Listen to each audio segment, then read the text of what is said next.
Pakistan stock exchange میں کاروباری ہفتے کے تیسرے روز بدھ کو مارکیٹ میں تیزی کا رجحان دیکھا جا رہا ہے۔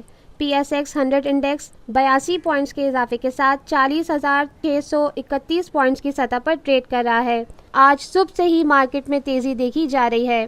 صبح سے اب تک مجموعی طور پر 192 کمپنیوں کے حصص کے بھاؤ کا کاروبار ہوا، جس میں سے 118 کمپنیوں کے حصص کے بھاؤ میں اضافہ، 67 کمپنیوں کے حصص کے بھاؤ میں کمی، جبکہ 7 کمپنیوں کے حصص کے بھاؤ میں کوئی رد و بدل واقع نہیں ہوا۔ مارکیٹ ماہرین کا کہنا ہے کہ مارکیٹ میں اتار چڑھاؤ کا سلسلہ آئندہ بھی جاری رہے گا۔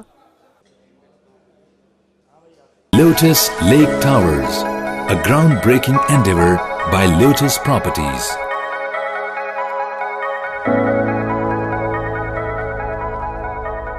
پاکستان میں پہلی مرتبہ حالات حاضرہ کے مختصر مگر جامع پروگرامز، خبروں، تبصروں کے علاوہ دیگر سماجی، تجارتی، ثقافتی، تفریحی، معلوماتی، مذہبی، تعلیمی، صحت اور بچوں کے پروگرامز صرف TNN TV پر۔